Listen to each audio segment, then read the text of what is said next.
दोस्तों नमस्कार। आपके अपने YouTube चैनल बातें साहित्यिकी पर आप सभी का एक बार पुनः हार्दिक स्वागत। मित्रों, आज हम पढ़ेंगे शेखर जोशी की कहानी खुशी का घटवार। तो हिंदी कहानी के इतिहास में उसने कहा था के बाद शेखर जोशी की खुशी का घटवार अपनी तरह की अलग और विशेष प्रेम कहानी है। यह शेखर जी की सफलतम रचना है।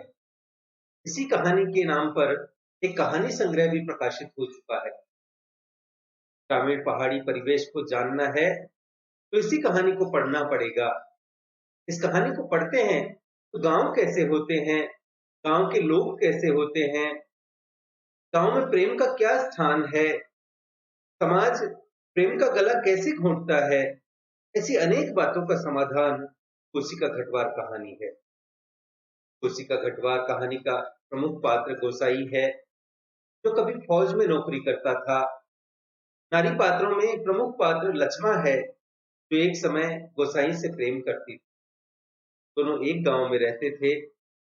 फौज में होने तथा अनाथ होने के कारण गोसाई की लक्ष्मा को प्रेम करते हुए भी शादी नहीं होती। लक्ष्मा का बाप कहता है, जिसके आगे पीछे भाई बहन नहीं, माई बाप नहीं, प्रदेश में बंदूक की नोक पर जान रखने वाले को छोकरी कैसे दे दें हम। मित्रों, नौकरी करने के पश्चात गोसाई ने गांव में चक्की खोल ली। खुशी और लक्ष्मा की शादी अन्यत्र कर दी जाती है, मगर कुछ समय के पश्चात वह विधवा बन जाती है, मगर एक बच्चे की मां बन जाती है। फ्लैशबैक शैली के माध्यम से लेखक पुरानी स्मृतियों को ताजा कर अपनी कथा वस्तु को गतिशीलता देते हैं।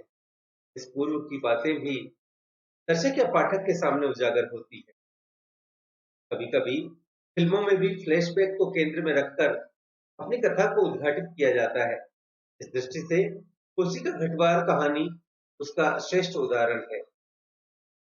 गोसाई की चक्की पर जब कई अरसे के बाद लक्ष्मण को अपनी दुकान पर देखा, पहले तो वह पहचान ही नहीं पाया कि वह लक्ष्मा है। एक बार तो यह भी कह दिया कि आज हम आटा नहीं पीसेंगे, मगर लक्ष्मा को देखकर वह हाँ करता है। उसके मानस पटल पर पुरानी स्मृतियां ताजा हो उठती।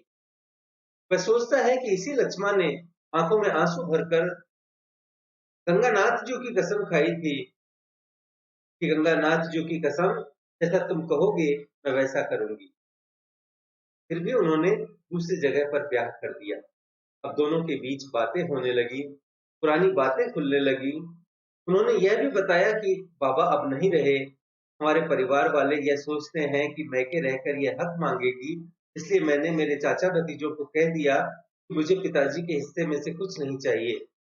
अपनी इसी दयनीयता का बयान, मित्रों, यह कहानी ग्रामीण परिवेश से ओतप्रोत है। आगे लेखक गुसाई का वर्णन करते हुए लिखते हैं कि महल की छांव में बैठकर गुसाई ने लड़की के जलते कुंदे को खोदकर चिलम सुलगाई और गुड़ गुड़ करता धुआं उड़ाता रहा। मित्रों, प्रस्तुत कहानी में जोशी जी ने ग्रामीण भाषा पर भी पूरा ध्यान दिया है। जैसे, जरूरी है जी, पहले हमारा नंबर नहीं लगा दोगे। तो कोशी का घटवार ग्रामीण प्रेम की अद्वितीय कहानी है। गुसाई और लक्ष्मा दोनों एक दूसरे से प्रेम करते हुए तथा साथ रहने की कस्में खाकर भी एक नहीं रह सके। कारण, गांव में प्रेम को समझने की शक्ति कम होती है। लड़कियों के रिश्ते की संपूर्ण जवाबदारी पिता पर रहती है, इसलिए दोनों की शादी नहीं हो सकी। परंतु कई फासले के बाद वे मिलते हैं तो दुनिया बदल चुकी थी। लक्ष्मा विधवा हो चुकी थी। अपने गांव के चचेरे भाई भी उसको परेशान करते थे। तब अपना पुराना प्रेमी गुसाई मिलता है तो अपनी वेदना को वह व्यक्त कर देती है। स्वयं भी एक रोटी को चाय में डुबाकर खाते खाते गुसाई ने जैसे इस तनाव को कम करने की कोशिश में ही मुस्कुराकर कहा, लोग ठीक ही कहते हैं, औरत के हाथ की बनी रोटियों में स्वाद ही दूसरा होता है। इस प्रकार लक्ष्मा और गुसाई के प्रेम की अद्वितीय रचना खुशी का घटवार कहानी है। आइए शेखर जोशी जी की इसी खुशी का घटवार नामक कहानी को पढ़ते हैं। गुसाई का मन चिलम में भी नहीं लगा। महल की छां से उठकर वह फिर एक बार घट अर्थात पंचक्की के अंदर आया। अभी खप्पर में एक चौथाई से भी अधिक गेहूं शेष था। तो खप्पर चक्की के ऊपर वाले हिस्से को कहते हैं जिसमें गेहूं डाला जाता है। खप्पर में हाथ डालकर उसने व्यर्थ ही उल्टा पलटा और चक्की के पाटों के वृत्त में फैले हुए आटे को झाड़कर एक ढेर बना दिया।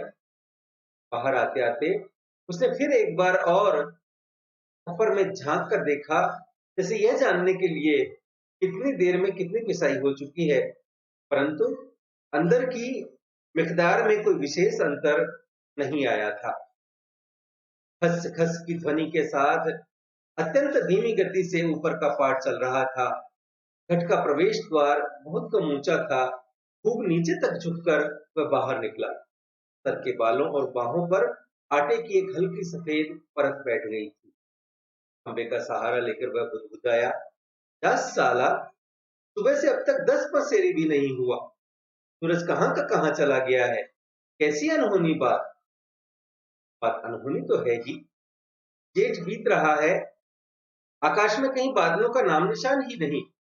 अन्य वर्षों अब तक लोगों की धान रोपाई पूरी हो जाती थी, पर इस साल नदी नाले सब सूखे पड़े हैं। खेतों की सिंचाई तो दरकिनार, बीच की क्यारियां अब सूखी जा रही हैं। छोटे नाले गुलों के किनारे के घट महीनों से बंद है। उसी के किनारे है गुसाई का यह घट, पर इसकी भी चाल ऐसी कि लद्दू घोड़े की चाल को मात देती है। चक्की के निचले खंड में छिच्चर छिच्चर की आवाज के साथ पानी को काटती हुई मथानी चल रही थी। कितनी धीमी आवाज। अच्छे खाते पीते ग्वालों के घर में दही की मथानी इससे ज्यादा शोर करती है। इसी मथानी का वह शोर होता था कि आदमी को अपनी बात नहीं सुनाई देती, और अब तो भले नदी पार कोई बोले तो बात यहां सुनाई दे जाए। छप छप छप। पुरानी फौजी पैंट को घुटनों तक मोड़कर गुसाई पानी की गुल के अंदर चलने लगा। कहीं कोई सुराख निकास हो तो बंद कर दे, एक बूंद पानी भी बाहर न जाए। बूंद बूंद की कीमत है इन दिनों। प्राय आधा फलांग चलकर वह बांध पर पहुंचा। नदी की पूरी चौड़ाई को घेर कर पानी का बहाव घट की गूल की ओर मोड़ दिया गया था। किनारे की मिट्टी घास लेकर उसने बांध में एक दो स्थान पर निकास बंद किया और फिर गूल के किनारे किनारे चलकर घट पर आ गया। अंदर आकर उसने फिर पाटों के वृत्त में फैले हुए आटे को बुहार कर ढेरी में मिला दिया। खप्पर में अभी थोड़ा बहुत गेहूं शेष था। वह उठकर बाहर आया। दूर रास्ते पर एक आदमी सर पर पिसान रखे उसकी ओर जा रहा था। मित्रों, पिसान अनाज की उस पोटली को कहा जाता है जो चक्की पर पिसवाने के लिए ले जाया जाता है। कुसाई ने उसकी सुविधा का ख्याल कर वहीं से आवाज दे दी, है हो, यहाँ लंबर देर में आएगा। 2 दिन का पिसान अभी जमा है। ऊपर वेद सिंह के घट में देख लो। मित्रों, प्रस्तुत पंक्ति में शेखर जोशी ग्रामीण पृष्ठभूमि की भाषा को काम में लेते हुए नंबर या बारी को लंबर शब्द का उपयोग करके बताते हैं। उस व्यक्ति ने मुंडे से पहले एक बार और प्रयत्न किया। खूब ऊंचे स्वर में पुकार कर वह बोला, जरूरी है जी, पहले हमारा लंबर नहीं लगा दोगे? गुसाई होठों ही होठों में मुस्कुराया। साला कैसे चीखता है, जैसे घट की आवाज इतनी हो कि मैं सुन न सकूं। उस कम ऊंची आवाज में उसने हाथ हिलाकर उत्तर दे दिया, यहाँ जरूरी का भी बाप रखा है जी, तुम ऊपर चले जाओ। वह आदमी लौट गया। महल की छांव में बैठकर गुसाई ने लकड़ी के जलते कुंदे को खोदकर चिलम सुलगाई और गुड़ गुड़ करता धुआं उड़ाता रहा।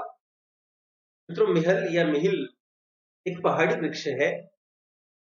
महल की छांव में बैठकर गुसाई ने लकड़ी के जलते कुंदे को खोदकर चिलम सुलगाई और गुड़ गुड़ करता धुआं उड़ाता रहा। खस्सर खस्सर चक्की का पाट चल रहा था।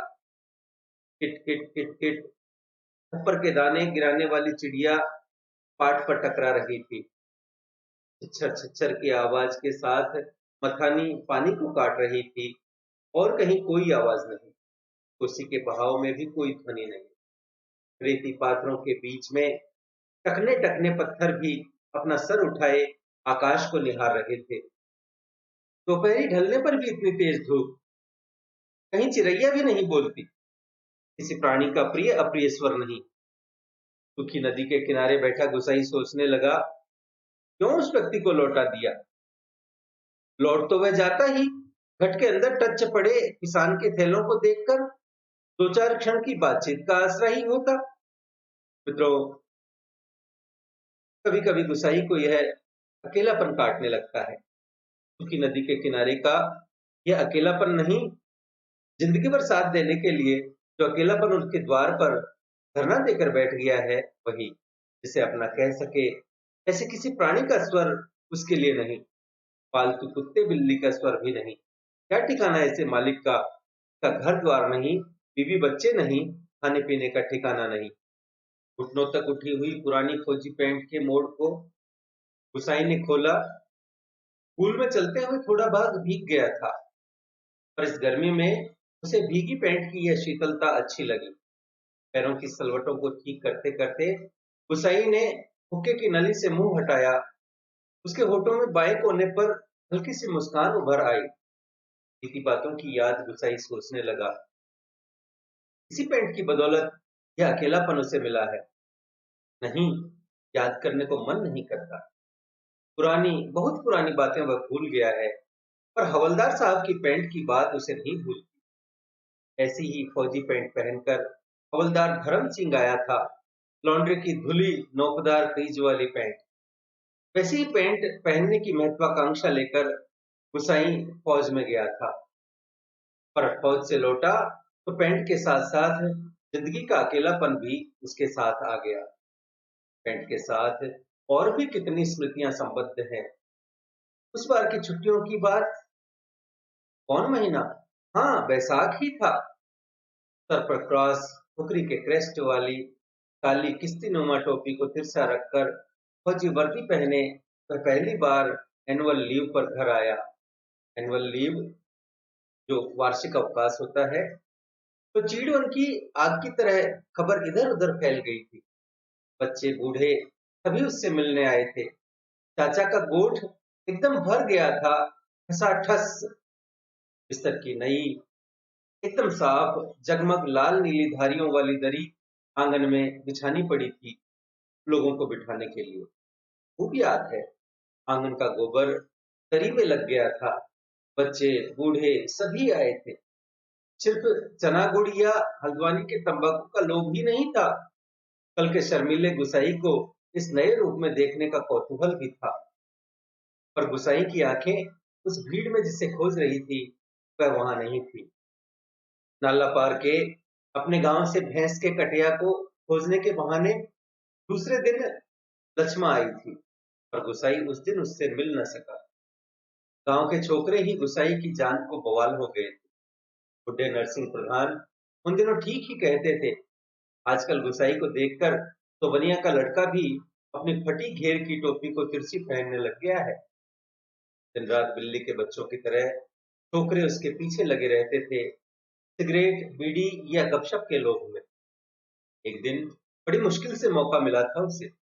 लक्ष्मा को पात पतेल के लिए जंगल जाते देखकर वह छोकरों से कांकड़ के शिकार का बहाना बनाकर अकेले जंगल को चल दिया था।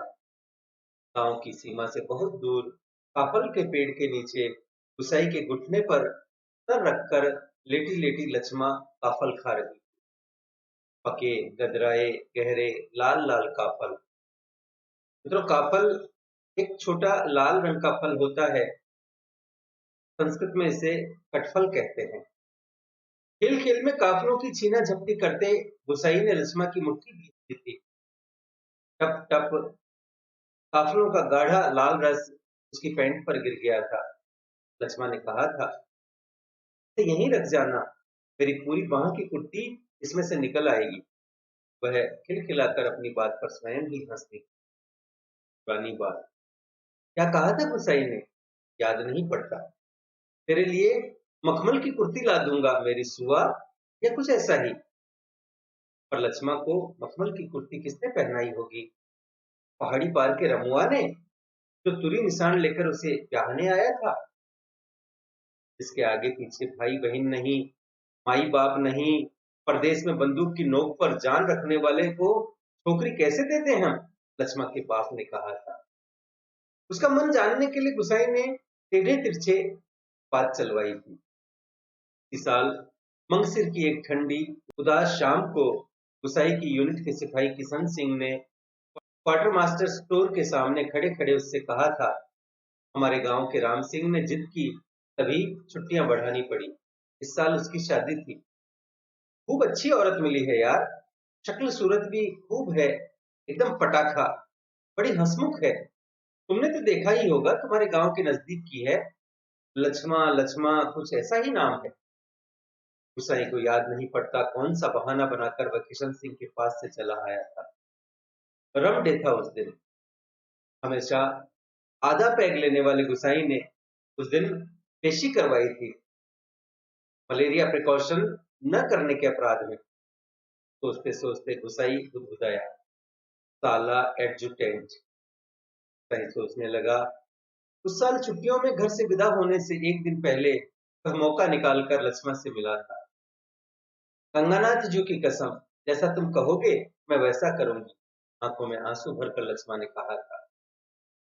वर्षों से वह सोचता आया है, कभी लक्ष्मण से भेंट होगी तो वह अवश्य कहेगा कि वह गंगानाथ का जागर लगाकर प्रायश्चित जरूर कर ले।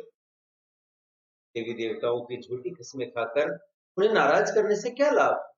जिस पर भी गंगानाथ का कोप हुआ वह कभी फल फूल नहीं पाया, और लक्ष्मण से कब भेंट होगी यह वह नहीं जानता। लड़कपन से संगी साथी नौकरी के लिए मैदानों में चले गए हैं, गांव की ओर जाने का उसका मन नहीं होता। लक्ष्मण के बारे में किसी से पूछना उसे अच्छा नहीं लगता। जितने दिन नौकरी रही वह पलटकर अपने गांव नहीं आया। एक स्टेशन से दूसरे स्टेशन का वॉलंटियरी ट्रांसफर लेने वालों की लिस्ट में नायक गुसाई सिंह का नाम ऊपर आता रहा, लगातार 15 साल तक। तो वॉलंटियरी ट्रांसफर अर्थात स्वैच्छिक स्थानांतरण। पिछले वैसाख में ही वह गांव लौटा, 15 साल बाद।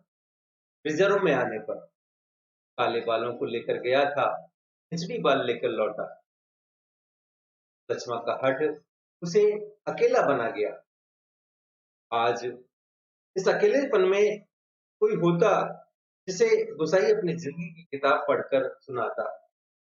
शब्द शब्द, अक्षर अक्षर, कितना देखा, कितना सुना, कितना अनुभव किया है उसने। पर नदी किनारे यह तपती रेत, पंचक्की की खटर पटर और महल की छाया में ठंडी चिलम को निष्प्रयोजन गुड़गुड़ाता गुसाई। और चारों ओर अन्य कोई नहीं, एकदम निर्जन, निस्तब्ध, सुनसान। एकाएक गुसाई का ध्यान टूटा। सामने पहाड़ी के बीच की पगडंडी से सर पर बोझा लिए एक नारी आकृति उसी ओर से लिया रही थी। गुसाई ने सोचा वहीं से आवाज देकर उसे लौटा दे। उसी के चिकने काई लगे पत्थरों पर कठिनाई से चलकर उसे वहां तक आकर केवल निराश लौट जाने को क्यों वह बाध्य करे? दूर से चिल्ला चिल्ला कर किसान स्वीकार करवाने की लोगों की आदत से वह तंग आ चुका था। इस कारण आवाज देने को उसका मन नहीं हुआ। वह आकृति अब पगडंडी छोड़कर नदी के मार्ग में आ पहुंची। चक्की की बदलती आवाज को पहचान कर गुसाई घट के अंदर चला गया। खप्पर का अनाज समाप्त हो चुका था।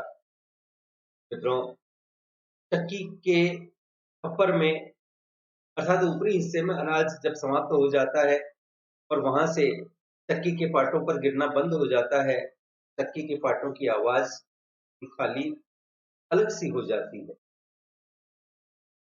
पर में एक कम अन्न वाले थैले को उलटकर उसने अन्न का निकास रोकने के लिए काठ की चिड़िया को उल्टा कर दिया। किटकिट का स्वर बंद हो गया। वह जल्दी जल्दी आटे को थैले में भरने लगा।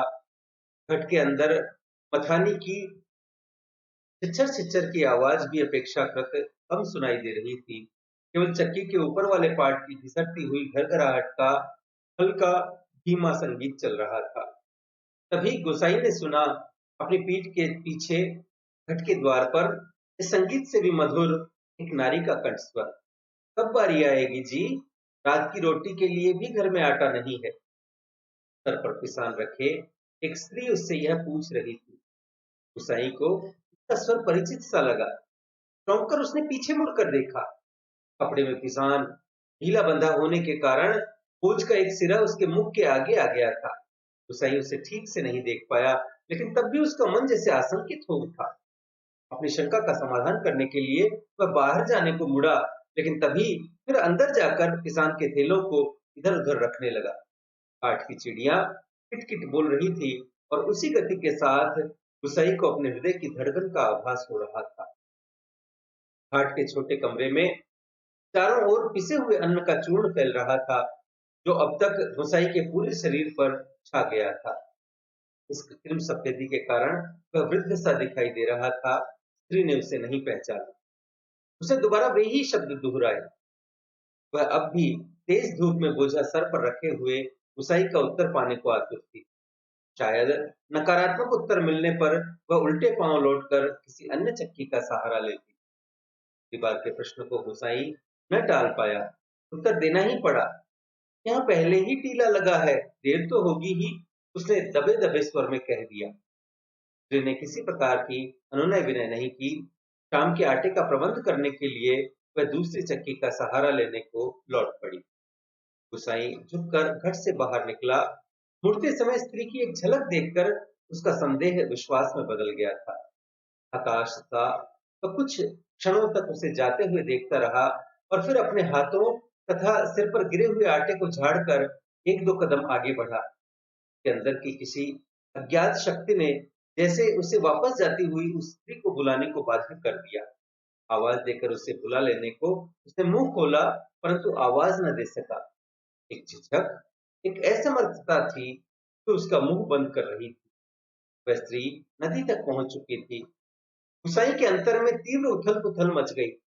इस बार आवेग इतना तीव्र था कि वह स्वयं को नहीं रोक पाया। लड़खड़ाती आवाज में उसने पुकारा, लक्ष्मण। घबराहट के कारण वह पूरे जोर से आवाज नहीं दे पाया था। उसने यह आवाज नहीं सुनी। इस बार गुसाई ने स्वस्थ होकर पुनः पुकारा, लक्ष्मण। लक्ष्मण ने पीछे मुड़कर देखा। मायके में उसे सभी इसी नाम से पुकारते थे। यह संबोधन उसके लिए स्वाभाविक था, परंतु उसे शंका शायद यह थी कि चक्की वाला एक बार किसान स्वीकार न करने पर भी दोबारा उसे बुला रहा है या उसे केवल भ्रम हुआ है। उसने वहीं से पूछा, मुझे पुकार रहे हैं जी? गुसाई ने असंयत स्वर में कहा, हाँ ले आ, हो जाएगा। लक्ष्मण क्षण भर रुकी और फिर घट की ओर लौट आई। अचानक साक्षात्कार होने का मौका न देने की इच्छा से गुसाई व्यस्तता का प्रदर्शन करता हुआ महल की छाह में चला गया। लक्ष्मण किसान का थैला घट के अंदर रख आई। बाहर निकलकर उसने आंचल के कोर से मुंह पोंछा। तेज धूप में चलने के कारण उसका मुंह लाल हो गया था। किसी पेड़ की छाया में विश्राम करने की इच्छा से उसने इधर उधर देखा। महल के पेड़ की छाया में घट की ओर पीठ किए गुसाई बैठा हुआ था। निकट स्थान में दाड़िम के एक पेड़ की छांव को छोड़कर अन्य कोई बैठने लायक स्थान नहीं था। वह उसी ओर चलने लगी। गुसाई की उदारता के कारण ऋणी सी होकर जैसे उसने निकट आते आते कहा, तुम्हारे बाल बच्चे जीते रहें घटवार जी। बड़ा उपकार का काम कर दिया तुमने। ऊपर के घट में भी जाने कितनी देर में लंबर मिलता।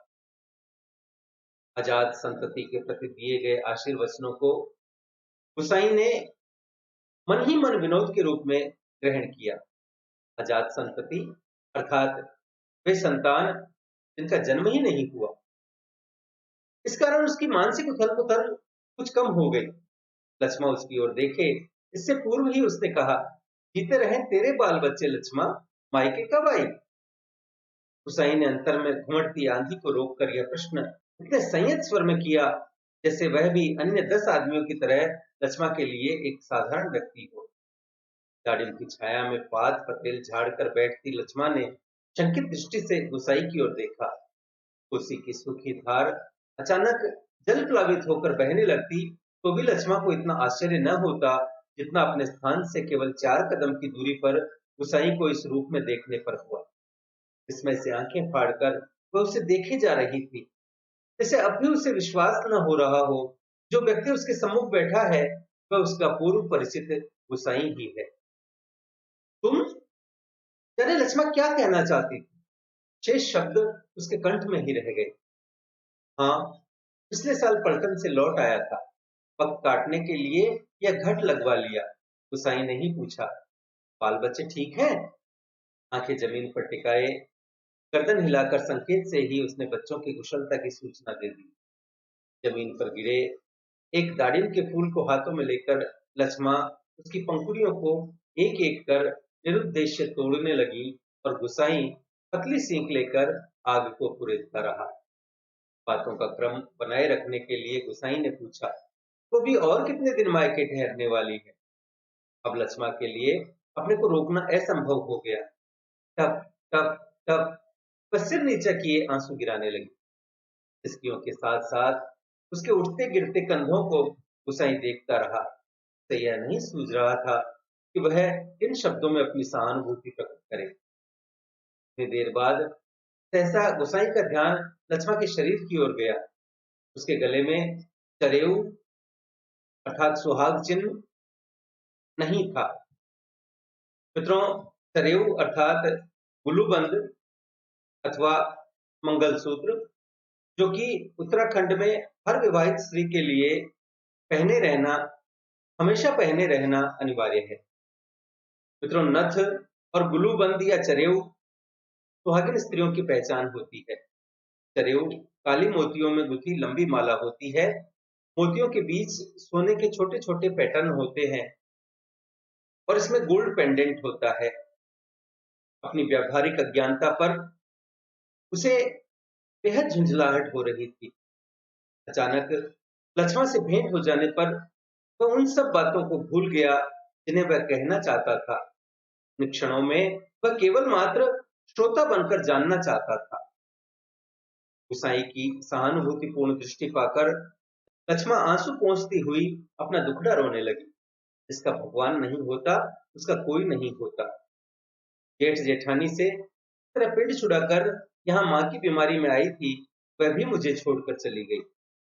एक अभागा मुझे रोने को रह गया है, उसी के लिए जीना पड़ रहा है, नहीं तो पेट पर पत्थर बांधकर कहीं डूब मरती, जंजाल कटता।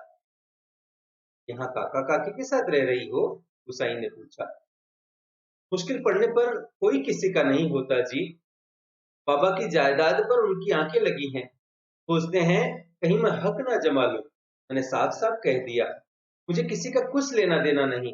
जंगलात का लीसा ढो ढो कर अपनी गुजर कर लूंगी, किसी की आंख का कांटा बनकर नहीं रहूंगी। गुसाई ने किसी प्रकार की मौखिक संवेदना नहीं प्रकट की, केवल सहानुभूतिपूर्ण दृष्टि से उसे देखता भर रहा। दाड़िम के वृक्ष से पीठ टिकाकर लक्ष्मा घुटने मोड़कर बैठी थी। गुसाई सोचने लगा, 15-16 साल किसी की जिंदगी में अंतर लाने के लिए कम नहीं होते। समय का यह अंतराल लक्ष्मा के चेहरे पर भी एक छाप छोड़ गया था, पर उसे लगा उस छाप के नीचे वह आज भी 15 वर्ष पहले की लक्ष्मा को देख रहा है। इतनी तेज धूप है इस साल। लक्ष्मा का स्वर उसके कानों में पड़ा, संग बदलने के लिए ही, जैसे लक्ष्मा ने यह बात जानबूझकर कही हो। और अचानक उसका ध्यान उस ओर चला गया जहां लक्ष्मा बैठी थी। दाड़िम की फैली फैली अधढकी डालों से छनकर धूप उसके शरीर पर पड़ रही थी। सूरज की एक पतली किरण न जाने कब से लक्ष्मा के माथे पर गिरी हुई एक लट को सुनहरी रंगीनी में डुबा रही थी। साईं एकटक उसे देखता रहा। दोपहर तो बीत चुकी होगी। लक्ष्मा ने प्रश्न किया तो गुसाई का ध्यान टूटा।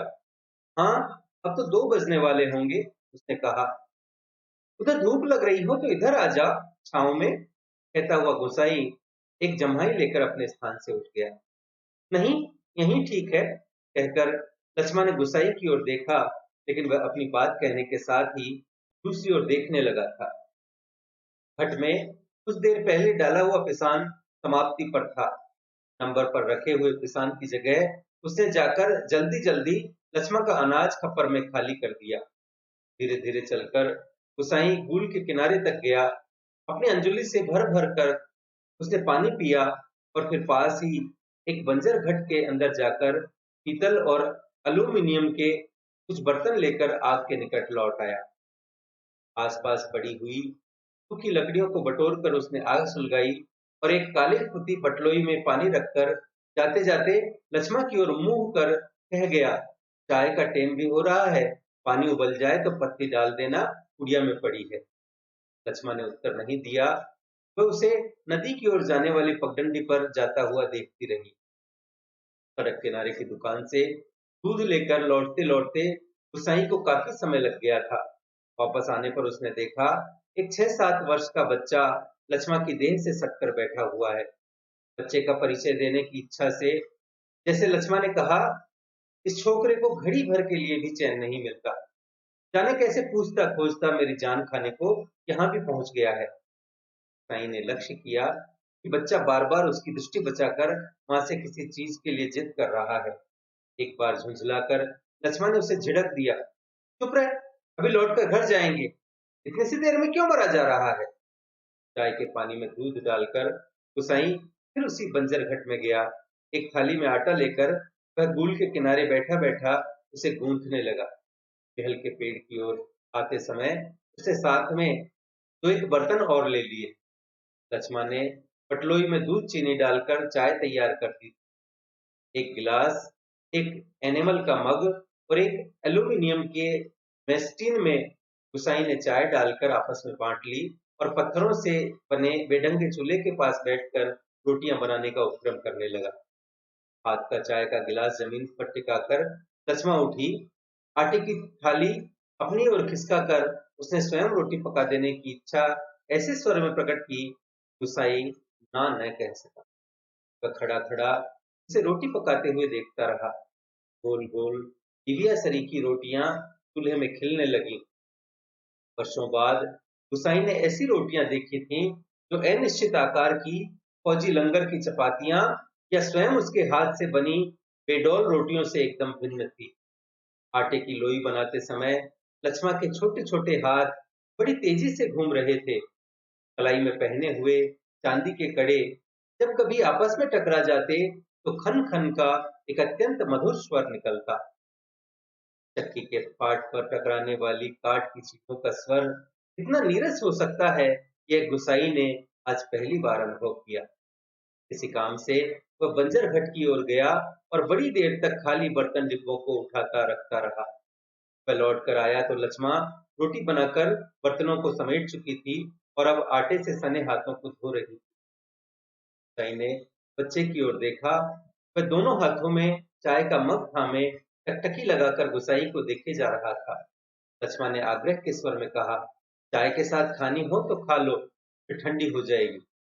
मैं तो अपने टेम से ही खाऊंगा, यह तो बच्चे के लिए। स्पष्ट कहने में उसे झिझक महसूस हो रही थी, जैसे बच्चे के संबंध में चिंतित होने की चेष्टा अनधिकार हो। न न जी, वह तो अभी घर से खाकर ही आ रहा है, मैं रोटियां बनाकर रख आई थी। अत्यंत संकोच के साथ लक्ष्मण ने आपत्ति प्रकट कर दी। क्यों ही कहती है, कहाँ रखी थी रोटियां घर में। बच्चे ने रुआसी आवाज में वास्तविक स्थिति स्पष्ट कर दी। वह ध्यान पूर्वक अपनी माँ और इस अपरिचित व्यक्ति की बातें सुन रहा था और रोटियों को देखकर उसका संयम ढीला पड़ गया था। चुप! आंखें तरेर कर लक्ष्मण ने उसे डांट दिया। बच्चे के इस कथन से उसकी स्थिति हास्यास्पद हो गई थी। इस कारण लज्जा से उसका मुंह आरक्त हो उठा। आरक्त हो उठा अर्थात लाल हो उठा। बच्चा है, भूख लगाई होगी, डांटने से क्या फायदा। हुसैन ने बच्चे का पक्ष लेकर दो रोटियां उसकी ओर बढ़ा दी, परंतु मां की अनुमति के बिना उन्हें स्वीकारने का साहस बच्चे को नहीं हो रहा था। वह ललचाई दृष्टि से कभी रोटियों की ओर कभी मां की ओर देख रहा था। हुसैन के बार बार आग्रह करने पर भी बच्चा रोटियां लेने में संकोच करता रहा तो लक्ष्मण ने उसे झिड़क दिया, मर, अब ले क्यों नहीं लेता, जहां जाएगा वहीं अपने लक्षण दिखाएगा। इससे पहले कि बच्चा रोना शुरू कर दे, हुसैन ने रोटियों के ऊपर एक टुकड़ा गुड़ का रखकर बच्चे के हाथों में दिया। भरी भरी आंखों से इस अनोखे मित्र को देखकर बच्चा चुपचाप रोटी खाने लगा और गुसाई कौतुकपूर्ण दृष्टि से उसके हिलते हुए होठों को देखता रहा। छोटे से प्रसंग के कारण वातावरण में एक तनाव सा आ गया था, जिसे गुसाई और लक्ष्मण दोनों ही अनुभव कर रहे थे। स्वयं भी एक रोटी को चाय में डुबाकर खाते खाते गुसाई ने जैसे इस तनाव को कम करने की कोशिश में ही मुस्कुराकर कहा, लोग ठीक ही कहते हैं, औरत के हाथ की बनी रोटियों में स्वाद ही दूसरा होता है। लक्ष्मण ने करुण दृष्टि से उसकी ओर देखा। गुसाई हो होकर खोखली हंसी हंस रहा था।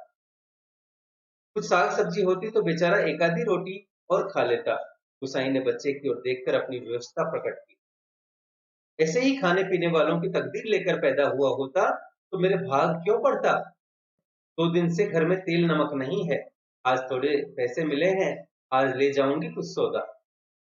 हाथ से अपनी जेब टटोलते हुए गुसाई ने संकोचपूर्ण स्वर में कहा, लक्ष्मण। लक्ष्मण ने जिज्ञासा से उसकी ओर देखा। गुसाई ने जेब से एक नोट निकालकर उसकी ओर बढ़ाते हुए कहा, ले, काम चलाने के लिए यह रख ले, तेरे पास अभी और है, परसों दफ्तर से मनी ऑर्डर आया था।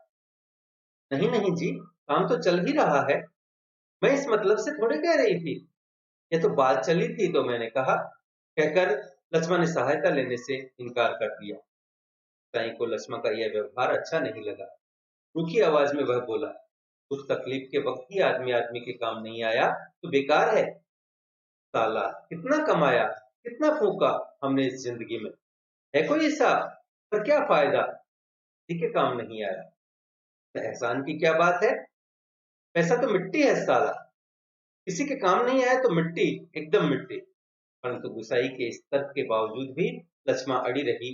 बच्चे के सिर पर हाथ फेरते हुए उसने दार्शनिक गंभीरता से कहा, गंगानाथ दाहिने रहें तो भले बुरे दिन निभ ही जाते हैं। पेट का क्या है, घट के खप्पर की तरह जितना डालो कम हो जाए। अपने पराये प्रेम से हंस बोल दें तो वह बहुत है दिन काटने के लिए।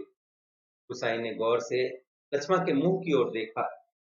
वर्षों पहले उठे हुए ज्वार और तूफान का वहां कोई चिन्ह शेष नहीं था। अब वह सागर जैसे सीमाओं में बंधकर शांत हो चुका था। रुपया लेने के लिए लक्ष्मण से अधिक आग्रह करने का उसका साहस नहीं हुआ, पर गहरे असंतोष के कारण बुझा बुझा सा वह धीमी चाल से चलकर वहां से हट गया। जैसा उसकी चाल तेज हो गई और घर के अंदर जाकर उसने एक बार शंकित दृष्टि से बाहर की ओर देखा। लक्ष्मण उस ओर पीठ किए बैठी थी। उसने जल्दी जल्दी अपने निजी आटे के टिन से 2-2.5 सेर के करीब आटा निकालकर लक्ष्मण के आटे में मिला दिया और संतोष की एक सांस लेकर वह हाथ झाड़ता हुआ बाहर आकर बांध की ओर देखने लगा। ऊपर बांध पर किसी को घूमते हुए देखकर उसने हाँक दी। शायद खेत की सिंचाई के लिए कोई पानी तोड़ना चाहता था। बांध की ओर जाने से पहले वह एक बार लक्ष्मण के निकट गया। किसान फिस जाने की सूचना उसे देकर वापस लौटते हुए फिर ठिठक कर खड़ा हो गया। मन की बात कहने में जैसे उसे झिझक हो रही हो। अटक अटक कर वह बोला, लक्ष्मण। लक्ष्मण ने सिर उठाकर उसकी ओर देखा।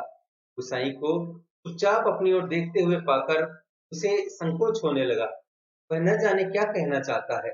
इस बात की आशंका से उसके मुंह का रंग अचानक फीका होने लगा। और गुसाई ने झकते हुए केवल इतना ही कहा, कभी 4 पैसे जुट जाएं तो गंगानाथ का जागर लगाकर भूल चूक की माफी मांग लेना। भूत परिवार वालों को देवी देवता के कोप से बचा रहना चाहिए।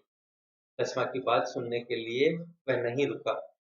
पानी तोड़ने वाले खेतीहर से झगड़ा निपटाकर कुछ देर बाद लौटते हुए उसने देखा, सामने पहाड़ की पगडंडी पर सर पर आटा लिए लक्ष्मण अपने बच्चे के साथ धीरे धीरे चली जा रही थी।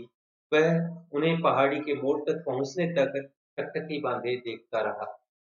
हट के अंदर काठ की चिड़िया अब भी किट-किट आवाज कर रही थी। चक्की का पाट खिस्सर खिस्सर चल रहा था और मथानी की पानी काटने की आवाज आ रही थी। और कहीं कोई स्वर नहीं, सब सुनसान, निस्तब्ध। मित्रों, नायक नायिका के उत्तर जीवन में प्रेम सुधार कर सकता था, उसकी उदासीनता और व्यवस्था को तोड़कर उसे जीवंत बना सकता था, लेकिन ऐसा कुछ इस कहानी में नहीं घटता। कहानी में कुछ शाश्वत समस्याओं को उठाते हुए आंचलिक मूल्य मान्यताओं की सीमा का भी ध्यान रखा गया है। अन्यथा कोशिका घटवार में गहरे रोमानी स्पर्श के स्तर पर लक्ष्मा और गुसाई घटवार का पुनर्मिलन उतना नीरस और उद्देश्यहीन नहीं होता। यहाँ परंपरा से कोई विद्रोह सामने नहीं आता है, जीवन अपने ढर्रे पर चलता है। इसे क्या द्वंद की कसौटी पर कहानी की असफलता माना जाए? नहीं, यह कहानी विषय वस्तु से, अपने व्यवहार से पाठकों में परंपरा और रूढ़ियों के प्रति द्वंद्व जगाती हुई नवीनता के स्वीकार का आग्रह प्रस्तुत करती है। द्वंद्व कहानी में नहीं, पाठक के मन में चलता है। परंपरा से विद्रोह भी कहानी में नहीं, पाठक के मन में चलता है। कहानी में वर्णित प्रेम की असफलता द्वंद्व की विशिष्टता के स्तर पर कहानी की सफलता में बदल जाती है। कहानी के अंत में टीस बनी रहती है कि लक्ष्मा तो स्त्री है, उसे लोकलाज में व्याप्त आचार व्यवहार और लोकलाज से भय अधिक है, लेकिन गुसाई एक पुरुष है, उसे आगे बढ़कर लक्ष्मा को अपनाना चाहिए। प्रश्न उसी यथार्थगत मौलिकता का बच जाता है जिसकी रक्षा प्रेमचंद ने कफन में बुधिया की दारुण मौत से की, और शेखर जोशी की इस कहानी में उन्होंने उसकी रक्षा लक्ष्मा और गुसाई के प्रेम की मौत से की है। तो ये हमारा सामाजिक यथार्थ है जिसकी कीमत कभी एक स्त्री की मौत से चुकाई जाती है तो कभी उसके प्रेम की मौत से। पर यही यथार्थ है, इसे कहानी में नहीं समाज में बदलना होगा। कहानीकार तो बस संकेत कर सकता है यह यथार्थ है और गलत है, इसे ऐसा नहीं होना चाहिए, इसमें बदलाव की आवश्यकता है। मित्रों, फिर मिलेंगे किसी नई कहानी के साथ, नए अध्याय के साथ। तब तक के लिए देखते रहें आपका अपना चैनल बातें साहित्य की। धन्यवाद।